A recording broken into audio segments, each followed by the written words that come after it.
buku ini sebenarnya bukan sekedar buku resep makanan. Oke. Apa urgensi pemerintah pada waktu itu ya membentuk satu tim panitia untuk menyusun buku musika rasa? Secara nggak langsung kita bisa melihat Indonesia di meja makan.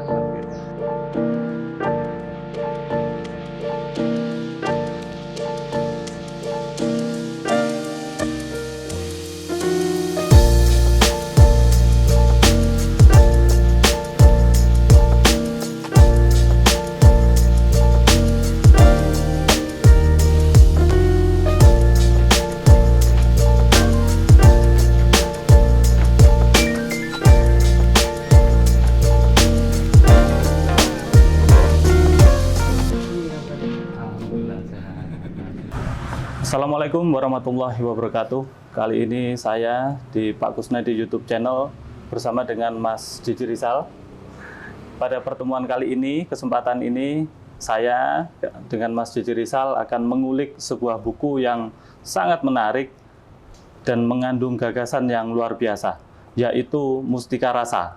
Apa kabar Mas Jiji Rizal? Baik, makasih Mas. Alhamdulillah atas kesempatan yang sudah diberikan kepada kami dan teman-teman ya. Ya, senang bisa datang ke Depok ya. Dibawain oleh-oleh juga. Dan yang terpenting alhamdulillah kita berterima kasih atas perkenannya Mas Jiji Rizal karena sudah berkenan lah untuk membimbing kami membaca buku Mustika Rasa ini. Ini kalau nggak ada yang nuntun baca buku Mustika Rasa juga tidak mudah membacanya kan gitu.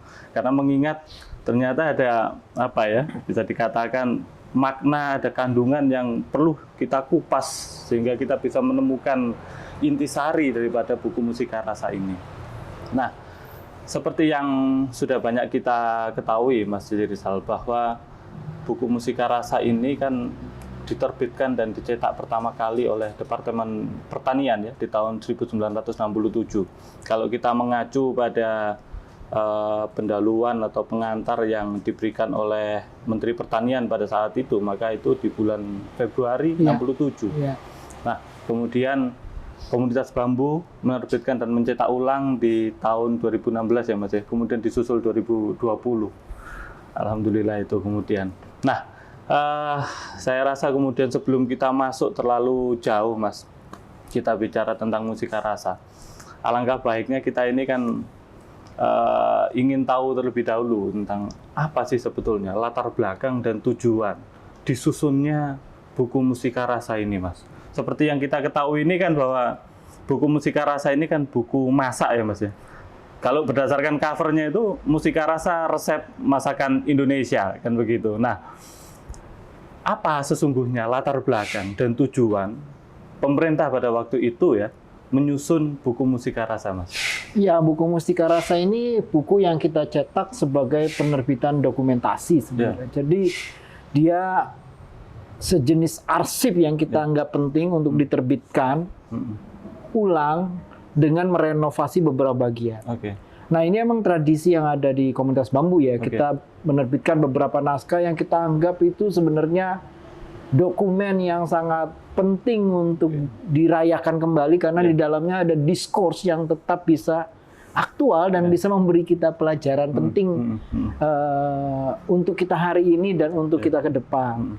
Nah, kalau Mas bicara covernya itu, kita membuat ulang covernya berdasarkan gambar yang lama dan memberikan judul yang tambahan begitu ya, untuk memperlihatkan bahwa buku ini sebenarnya bukan sekedar buku resep makanan, resep masakan. Kita memasukkan di situ nama Soekarno, maka otomatis kita membawa orang ke lorong waktu, ke citra tertentu tentang Soekarno sebagai arsitek of nation gitu. Ya, jadi setiap apa yang berkaitan dengan Soekarno, maka otomatis dia harus kita baca dengan dimensi yang lebih luas. Ya, jadi buku ini otomatis dengan demikian akan mendapatkan citra bukan sekedar buku masakan, tapi sebuah produk yang terbit sebagai sebuah diskurs Bung Karno, bahkan platform politik yang sangat mendasar dari Bung Karno tentang apa yang dia sebut dengan keren adalah bagaimana menjamin Indonesia itu banyak makanan. Nah, dan bisa kita terjemahkan hari ini sebagai sebuah strategi kebudayaan politik kedaulatan pangan nasional. Itu bahasa kerennya ya. Jadi dengan demikian maka buku ini saya buatkan pengantarnya. Yang pengantarnya itu lebih banyak menjelaskan tentang diskurs yang ditawarkan oleh Bung Karno, wacana yang ditawarkan oleh Bung Karno ya. Saya berusaha membuat sebuah lebih dari sekedar kronik begitu ya, menyambungkan antara Soekarno, dunia personalnya dengan makanan, dengan bagaimana Soekarno menjembatani dunia personalnya tentang makanan dalam dirinya itu ke dalam keluarga yang lebih besar yang namanya Indonesia. Nah, itu yang saya pikir penting, karena dengan demikian maka buku ini adalah sebuah arsip besar ya, yang bisa membantu kita bukan hanya memahami Soekarno, tapi memahami keluarga besar Indonesia dan dunia dapur serta makanannya. Nah, itu yang kemudian mengapa di pengantarnya Mas Jeje Rizal, di awal itu Mas Jeje Rizal banyak menerangkan tentang profil personalnya Presiden kita Soekarno, kan begitu ya. Kemudian baru masuk menjabarkan tentang musika rasa, bahkan sampai pasca musika rasanya. Nah, kemudian kembali lagi Mas, bahwa pertanyaan awal tadi bahwa urgensi pemerintah pada waktu itu. Buku ini kan mulai disusun di tahun 60 ya, artinya Menteri Pertanian pada waktu itu Aziz Saleh ya, bahwa membuat memo untuk kemudian membentuk satu panitia untuk menyusun buku masak ini, yang di dalam memo itu tertulis jelas bahwa itu buku masak, yang kemudian tahun 61 mulai jalan, kan begitu. Fase pertama. Fase pertama. Nah, maksud saya itu bahwa apa urgensi pemerintah pada waktu itu ya? Kok kemudian melalui Menteri Pertanian meminta atau membentuk satu tim panitia untuk menyusun buku musika rasa, Mas? Ya, urgensinya, kemendesakannya besar ya. Karena apa? Pertama, kita harus ingat tahun 1958 itu ada Kongres Ilmu Pengetahuan di Malang. Pada tahun yang sama itu pula ya, ada informasi kepada Presiden dari FAO, Lembaga Pangan Dunia, bahwa ketahanan pangan Indonesia itu sangat rentan. Jadi ada dua kesejajarannya. Nah, yang satu, Kongres Ilmu Pengetahuan itu, Soekarno dan Hatta hadir dalam kongres itu. Dia mengajak Yamin. Selang 1 bulan setelah kongres ini, Yamin itu diangkat menjadi ketua Dewan Perancang Nasional. Ya, Dewan Perancang Nasional ini tugasnya adalah merancang 1000 tahun Indonesia. Jadi seorang sastrawan, seorang pemimpi kayak Yamin itu jadi ketua sebuah dewan yang sangat prestisius, yang tugasnya adalah bagaimana merancang nasib kita 1000 tahun ke depan. Artinya dia harus menggaransi di antara seluruh peradaban di Indonesia, hampir nggak ada yang bisa mencapai 1000 tahun. Mungkin Sriwijaya ya. Tapi Soekarno membayangkan itu, kita harus lebih dari 1000 tahun. Karena dia bayangkan generasi yang baik adalah generasi yang lebih baik dari generasi sebelumnya. Nah, makanya tugas Yamin. Dan menariknya adalah, itu berkorelasi kemudian di Depernas dengan FAO itu tentang krisis pangan. Muncul yang menarik adalah, kok persoalan makanan ini itu masuk dalam arus utama hasil dari Dewan Perancang Nasional yang meliputi 17 jilid buku, 8 bab, 1945 halaman. Bayangin coba. Setelah diringkas, ya, itu salah satu program utamanya adalah bagaimana menuju Indonesia banyak makanan. Sesederhana itu ya bahasanya, Indonesia banyak makanan. Dia menjawab. Nah, jadi kita bisa lihat posisinya di dalam buku dan program Dewan Perancang Nasional, ya, dia menjadi arus utama. Lalu FAO. Nah, dua ini menurut saya menjelaskan asal-usul kenapa buku ini menjadi istimewa dan dikerjakan fase ke fase, bayangin. Ya, dan Bung Karno langsung kita bisa ikut ya, walaupun Bung Karno di sini seperti tidak kelihatan gitu ya, tangannya ikut campurnya gitu. Tapi dalam pengantar saya bisa ngasih lihat begitu posisi sentralnya Bung Karno. Karena apa? Karena proyek ini berjalan terus, begitu menterinya berganti, dia tidak hilang. Dia tetap ada proyek ini. Kementeriannya berganti ditambah dengan Kementerian Agraria dan Pertanian, menterinya Sadjarwo, dia tetap ada. Kenapa? Soekarno menyiapkan 3 fase. Dan di fase kedua dia sudah membayangkan buku ini sebagai program utamanya untuk melakukan kemandirian pangannya. Bukan kemandirian swasembada beras, tapi kemandirian pangan. Itu sudah bisa tercapai. Dia katakan insya Allah tanggal 17 Agustus 1964 kita sudah bisa self-supporting beras. Bagaimana pertanyaan cara self-supporting beras? Nah, inilah pokoknya, urgensinya dari buku ini. Karena apa?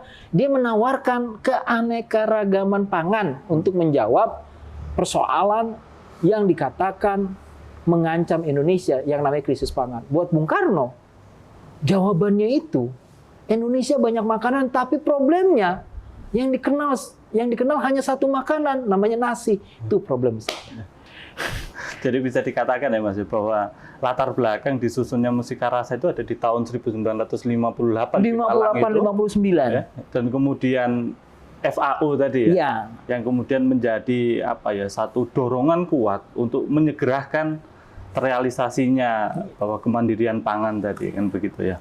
Nah, pertanyaan berikutnya Mas, Mustika Rasa ini disusun dari tahun 60, memonya ya, kalau memonya tahun 60, dicetaknya itu tahun 67, dan kita ketahui ada 3 fase kan begitu Mas. Baru mulai berjalan memonya 60, berjalannya 60. Tahun 61, 62 kan begitu ya. Terus kemudian 62 ke 64 dan di fase akhir 64 ke 67 itu kan begitu ya. Kita pengen tahu ini Mas, apa tantangan dinamika di setiap fase itu kan nanti disambung, apalagi tadi sudah diterangkan oleh Mas J.J. Rizal bahwa mengalami pergantian menteri. Memonya yang mengeluarkan Menteri Pertanian Aziz Saleh, kemudian sempat berganti Pak Sadjarwo, kalau tidak salah Pak Frans Seda juga sempat masuk, dan yang mengeluarkan ini tanda kutip adalah waktu itu adalah Pak Sucipto kan begitu. Nah, ini kan tantangan yang cukup menarik kan. Lah, kita ingin dengar cerita itu Mas. Artinya setiap fasenya bagaimana kira-kira? Iya, yang paling menarik menurut saya fase pertama kan fase gagasan ya. Dari fase gagasan pembenihan. Saya melihat tuh fase gagasan ke pembenihan itu di tahun 59 karena Soekarno sendiri kan nggak pernah jadi presiden dalam artian presiden yang kita kenal hari ini kan. Dari tahun 45 sampai 59 seluruh kekuasaan di tangan Perdana Menteri. Baru tahun 59 dia penuh. Nah, jadi kita bisa menghitung dari 59 sampai 61 itu fase gagasan dan pembenihan. Ya, dan karena itu kita bisa melihat itu guncangan dari gagasan ke pembentukan awal, ke konstruksi awal, dan kita bisa baca menariknya adalah bagaimana pengerahan seluruh pamong desa ini, ya kan, pamong desa dikerahkan untuk mengumpulkan, menginventarisasi, untuk membuat semacam dokumentasi tentang kekayaan makanan Indonesia. Tapi problem besarnya adalah sikap pasifnya. Dan itu kemudian dievaluasi kan pada fase keduanya. Ya, pada fase kedua. Dan kenapa pada fase kedua itu dievaluasi menurut saya juga ada dorongan yang lebih besar lagi dari Bung Karno.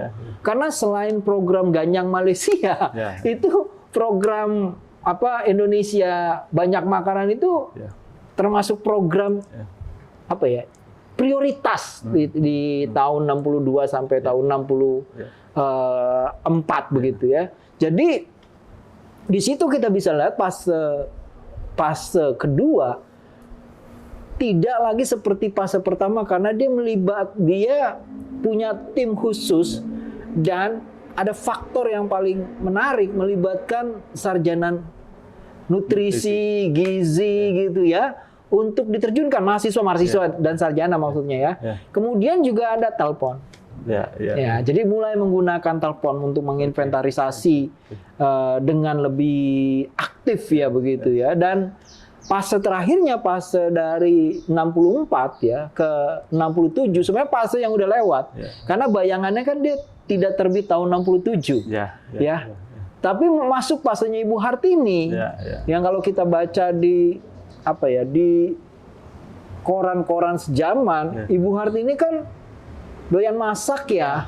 Ya, orientasi dia terhadap buku ini kemudian beradu gitu dengan apa yang sedang berjalan. Nah, dia melakukan kampanye keliling dan test kitchen atas resep-resep itu gitu. Jadi Bu Hartini itu menurut saya memberikan berupaya sedemikian rupa membuat buku ini available ya.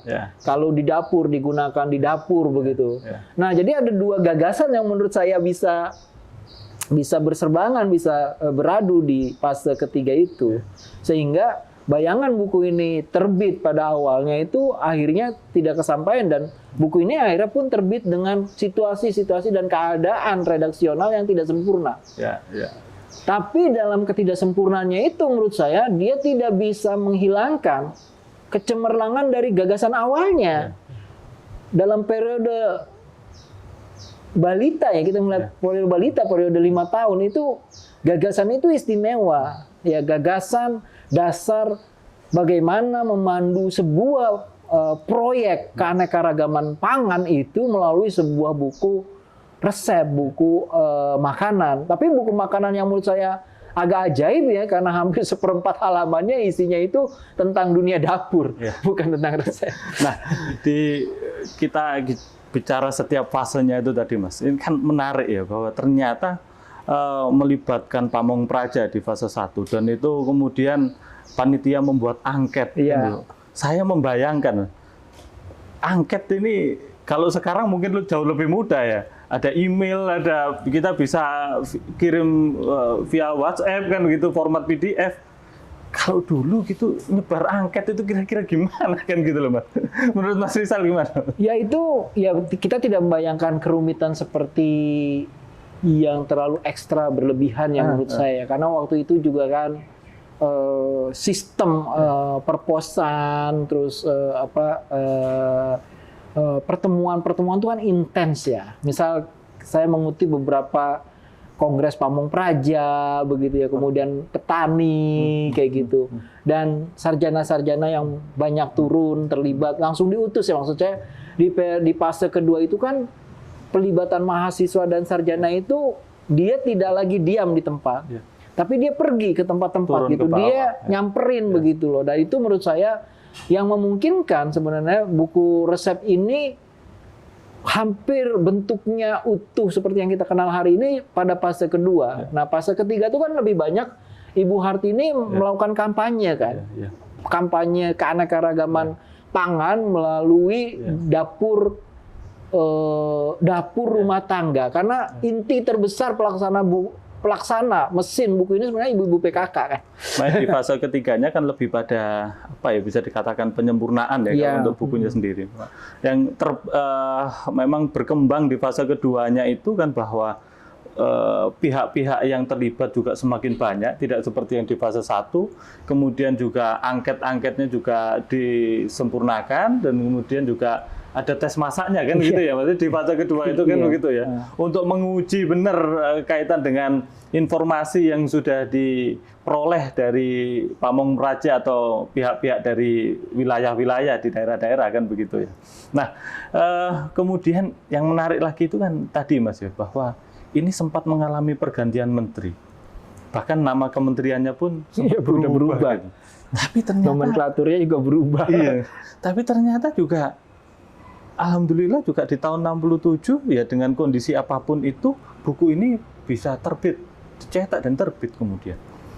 Nah, ini kan menunjukkan bahwa ternyata memang bisa dikatakan perhatian pemerintah pada saat itu memang luar biasa, dan kemudian juga ada kesungguhan, sehingga kemudian ini kan berbeda ya, bahwa ini kan komitmen ini kan terjaga artinya. Kalau menurut Mas Rizal gimana Mas? ya ini persoalan hidup atau mati sih, Mas. Jadi nggak bisa nggak serius buat Bung Karno. Ini serius bisnis buat Bung Karno gitu. Ya itu yang membuat kado terakhir Bung Karno sebelum dia selesai ya masanya dan dia menjadi tahanan politik kemudian meninggal. Ya ini buku ini. Bung Karno tuh punya panca ajimat revolusi ya. Tapi buat Bung Karno, panca ajimat revolusi itu tidak akan bisa jalan tanpa Mustika Rasa. Ya. Karena panca ajimat revolusi itu gimana bisa jalan di atas perut yang lapar? Revolusi nggak mungkin bisa berjalan di atas perut yang lapar. Jadi buat Bung Karno, kemerdekaan itu sederhana. Kemerdekaan itu adalah bagaimana kita bisa menjamin Indonesia itu banyak makanan. Dan di tahun 1960-an menjelang tahun 1963-64 itu kan memang kita mendapat serangan ya tentang krisis pangan yang dibicarakan oleh FAO tahun 1958, darurat pangan ya. Koran-koran bilang Indonesia itu krisis pangan. Kemudian Soekarno kan menjawab itu kan dengan membuat lagu Mari Bersukaria yang isinya siapa bilang Bapak dari Blitar, Bapak kita dari Prambanan, siapa bilang Indonesia kelaparan, Indonesia banyak makanan. Indonesia lapar, Indonesia banyak makanan. Ya itu kan itu memang benar-benar menurut saya yang membuat ini menjadi istimewa, menjadi dia terus bertahan, terus ada adalah kesadaran bahwa kita harus punya satu politik kedaulatan pangan nasional, karena nggak mungkin yang disebut Trisakti itu ya bisa berjalan ya. Kita punya kedaulatan politik, kita punya kepribadian dalam kebudayaan, kalau kita nggak berdaulat di makanan. Dalam pangan ya. Nah, saya rasa salah satu bisa dikatakan salah satu treatment mungkin ya bahwa bagaimana komitmen ini terjaga dan kemudian terwujud itu kalau kita tadi lihat Mas Rizal tadi bercerita bahwa Presiden Soekarno bahkan menciptakan lagu kan gitu, Bersukaria, Gado-gado Betawi, Semanggi Surabaya dan beberapa lagu lain. Ini kan semakin nampak bahwa memang ini sesuatu yang harus perlu kita perhatikan dan selain kemudian ini juga kita sedang menjawab isu bahwa kita punya potensi bahwa kita cukup dalam hal pangan kan begitu yang dimaksudnya. Nah, sekarang berikutnya Mas ya, artinya itu udah fase 1, 2, 3 dan buku ini sudah alhamdulillah di tahun 67 sudah bisa terbit dan cetak dan terbit ya. Nah, sekarang kita masuk pada isi Mas. Isi bahwa ada berapa resep Mas di dalam buku Mustika Rasa ini? Ini ada 1.600-an resep yang berhasil didokumentasikan, tapi kita harus ingat ya bahwa di dalam buku resep ini yang namanya makanan Indonesia jangan kaget. Kalau misalnya ketemu tortilla gitu, makanan yang mungkin itu kalau buat Latin Amerika maunya mau makanan Latin Amerika gitu. Jadi komposisi makanan 1.600 di dalam Mustika Rasa ini adalah harus dibayangkan seperti Soekarno ngomong, nasionalisme kita tumbuh di Taman Sari, internasionalisme. Jadi justru 1.600 resep itu dia mengambil resep-resep itu bukan hanya dari desa-desa yang terpencil dan menyimpan mustika ya, resep mustikanya gitu. Tapi juga dari kota-kota dan kebudayaan urban. Dan Soekarno tahu banget itu, kebudayaan urban, kosmopolitanisme. Itu adalah hal yang menyejarah dalam tubuh Indonesia begitu. Jadi dia memasukkan makanan-makanan yang pada waktu itu sebenarnya makanan-makanan yang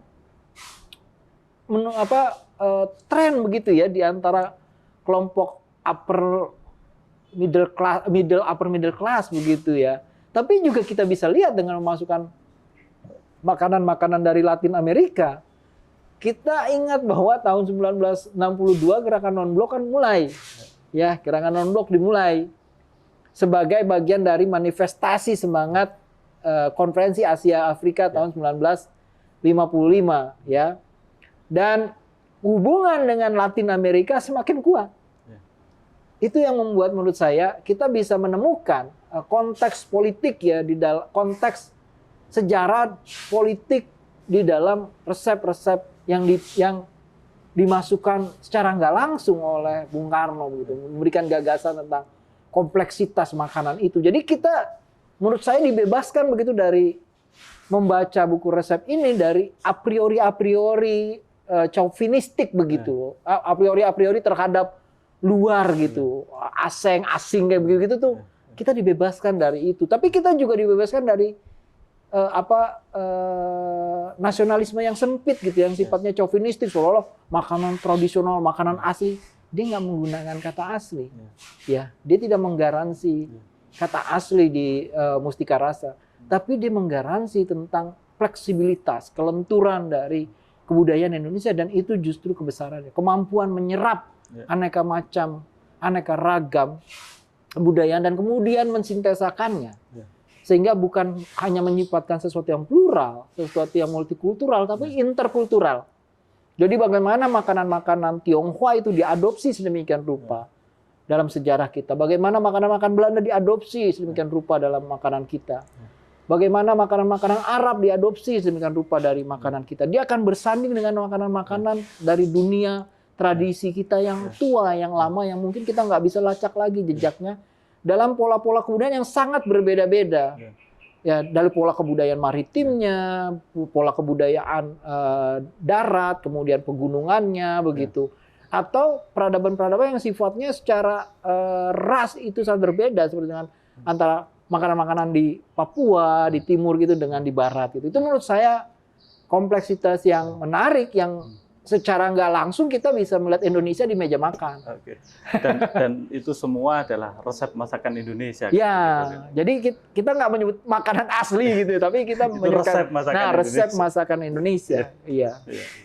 Nah, tadi Mas Rizal kan sempat cerita bahwa seperempat buku ini, wah macam-macam kan Mas. Ada bagaimana mengatasi kebakaran, bagaimana tata cara makan, wah itu apa istilahnya, table manner mungkin ya kalau sekarang ya. Terus kemudian ada cara membuat ketupat, begitu, bicara gizi. Ini sebetulnya gimana Mas buku ini Mas? Ya, kan itu, kalau pada umumnya kan buku resep masak itu kan, sudah bahkan ini kan, kok ada kaitan bagaimana mencegah kebakaran di dapur gitu loh. Ya, pertama seperti saya katakan kan, penerbitan dokumentasi, dia ini Mustika Rasa ini juga kita kan diajak begitu. Seperti apa sih dapur orang Indonesia pasca kemerdekaan atau sebelum kemerdekaan? Sampai tahun 60 ya, ditarik ke belakang. Itu dapur orang Indonesia kayak apa sih? Apa yang mereka makan sih? Ada apa? Cara mengelola dapur itu, bahannya, komposisi gizi yang dibayangkan oleh mereka, keanekaragaman variasi makanan itu kayak apa sih? Nah, buat saya buku ini adalah sebuah dokumentasi dunia dapur Indonesia yang nggak pernah dimiliki oleh buku resep yang lain, karena menurut saya mereka abai terhadap bahwa makanan itu urusan kebudayaan. Nah, buku ini memulihkan makanan itu sebagai urusan kebudayaan. Dan itu berkait akhirnya dengan anehnya buku ini, hampir seperempat halamannya itu isinya adalah teks yang melibatkan banyak orang sampai pemadam kebakaran. Iya, gimana pemadam? Saya nggak pernah lihat ada buku resep. Ada seorang kepala pemadam kebakaran yang menulis pengantar. Tapi kan kita kemudian bisa paham, oh dunia dapur Indonesia itu begitu luas, dalam artian begitu luas ya penggunaannya, pemanfaatannya begitu ya. Dan kenapa bisa begitu luas? Oh, karena kita memahami, oh karena mereka sarapan, makan siang, makan malam itu berbeda menunya, ya kan? Kemudian mereka dapur itu terus hidup apinya gitu. Ada dapur yang sifatnya A, sifatnya B, sifatnya C, begitu ya.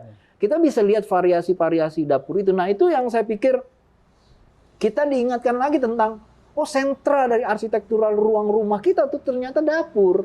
Dan dari situ kita bisa pahami, oh rupanya poros dari apa yang disebut oleh Bung Karno kalau kita mau punya kepribadian. dalam kebudayaan itu harus dimulai dari dapur kita, dari lidah kita gitu. Kalau kita mau ngomongin, apabila kita masih menemukan resep yang disebut dalam Mustika Rasa hari ini, ya artinya dunia dapur kita itu sehat gitu. Kalau dunia kita nggak menemukan lagi hari ini, berarti dunia dapur kita nggak sehat. Dan arsitektural ruang yang mendukung dapur itu dalam artian luas ya. Karena yang menarik kan di sini dijelaskan bagaimana dapur itu berkait dengan bukan hanya rumah, tapi juga halaman dan pekarangan. Pekarangan dengan di luar pekarangan dan kemudian hutan. Jadi buat saya buku ini tuh buku yang bisa menggambarkan bahwa kalau kita mau bicara makanan Indonesia, kita harus mulai dari dapur. Dan otomatis juga kalau dapurnya itu sehat, hidup, maka ekologinya sehat. Karena mayoritas makanan yang disebut di sini itu berbahan dasar dari ruang pekarangannya. Dari lingkungan di sekitarnya. Artinya di situ kita ngomongin, oh itulah kebinekaan Indonesia. Otomatis keanekaragaman pangan itu bisa terjamin ada kalau lingkungan ekologi di sekitar dapur itu terjaga.